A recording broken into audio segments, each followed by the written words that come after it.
This morning to the crisis along the Russia-Ukraine border. As diplomatic talks continue across Europe today, Russia and Belarus are starting 10 days of joint military drills, with 30,000 Russian troops expected to take part in those. Meanwhile, U.S. officials have told NBC News that the Biden administration is firming up plans to get Americans out of Ukraine if Russia invades, but only via neighboring Poland. NBC News correspondent Erin McLaughlin is in the Ukrainian capital, Kyiv, and we're also joined by our White House correspondent, Josh Lederman. Good morning to the both of you. Erin, I'll start with you there on the ground in Ukraine. So should Americans living in Ukraine be concerned about these potential evacuation plans? What do we know about how they get in on these? And what's the advice right now? And also, just have you heard anything from U.S. citizens living there? Hey, Savannah. Well, the advice from the U.S. State Department is to leave and to leave as soon as possible. And this has been the advice for some days now, with some 7,500 U.S. citizens thought to be inside Ukraine, registered with the embassy, although U.S. officials estimate the number could be larger than that. And they're asking people to leave now. On the State Department website, supplying instructions, a list of airlines that they could take. They're also offering financial assistance given the military buildup that we're seeing on three sides of the Ukrainian border, as well as the COVID situation here. The numbers have been spiking. They'd like to see U.S. citizens leave now. Now, just yesterday, the Pentagon announcing its plans for evacuation in the event of a Russian invasion. And those plans do not include the deployment of U.S. military troops to Ukraine. The troops will be staged from nearby Poland. In the event of an invasion, it will be up to U.S. citizens to make their way through the western portion of the country to the border, where they will be met with assistance.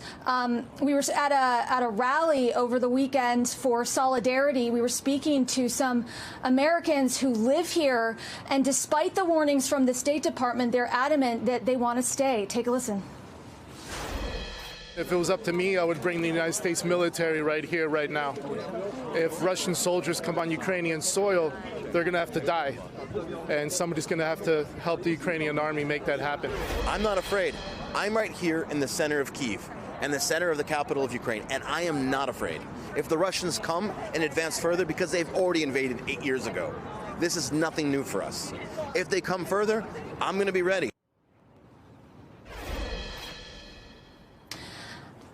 I was speaking to David Placer, who you just heard from, speaking to him this morning, and I asked him if his plans had changed in light of what was announced at the Pentagon yesterday. He said no. He said he considers Kyiv his home. He has no plans to leave. And also, notably, Erin, we hear him say, I'm going to be ready. And you've also brought us that reporting of these citizens who are living there, who are just preparing and participating in exercises themselves, which has been some pretty powerful imagery there. Josh, let's bring you in here. We've seen U.S. troops deployed to Poland in recent days, as this announcement also just comes. Is there any indication these forces are being readied to help with this evacuation of Americans if war breaks out? What's the Pentagon saying about this? Well, they certainly could be involved in that effort, Savannah. This is the 82nd Airborne, and those troops, as you heard from Erin, are supposed to stay on the Polish side of the border. There have been no orders given for them to actually go into Ukraine. So the idea is that they would set up medical checkpoints, handle processing and logistics, as well as other types of assistance to Americans who would make their own way to Poland from Ukraine to then be evacuated. But of course, if this situation gets really messy on the ground, it is possible that could change. Here's Pentagon spokesman John Kirby saying it's possible those troops could go into Ukraine. When the Secretary decided to send leading elements of the 82nd Airborne, which we talked about very publicly, we said from the very get-go that one of the reasons why we chose that unit is they're multi-mission and they're on a high alert readiness posture as it is. I can't rule out the fact that these soldiers could be used with to some degree with evacuation assistance on the other side of that border. But U.S. officials are stressing that this is not the withdrawal from Afghanistan. The two situations are not comparable, and they're pointing out there's still a functioning international airport in Kyiv. There are trains. There are other ways for Americans to get themselves out of Ukraine. So they are hoping that whatever evacuation for the between 6,000 and 7,000 Americans that U.S. officials estimate are in Ukraine will be a much less messy exit than it was from Afghanistan. Yeah, that's good to hear. Erin, let's bring you back in here. Ukraine's foreign ministry has been tweeting this morning saying Russian warships are actually blocking parts of the Black Sea as part of their military drills. What's going on with that?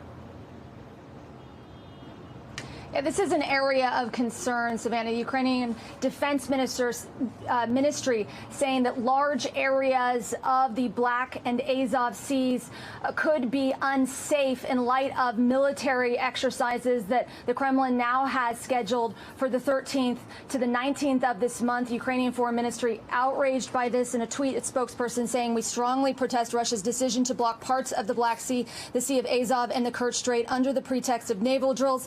The unprecedentedly large area of exercises essentially disables international navigation in both seas, leading to economic consequences in the region and for Ukrainian ports in particular. We are working closely to partners to ensure that such aggressive actions of Russia as part of its hybrid warfare against Ukraine receive an appropriate response." Russian media quoting Russia's spokesperson as saying that all military maneuvers and deployments by Russian ships in the Black Sea are conducted in strict compliance with international law. The Kremlin is insisting that these exercises will not block the waters, although I was speaking to Ukraine's former defense minister who said that this situation is, quote, very bad. Savannah. All right, Erin and Josh, thank you both so much.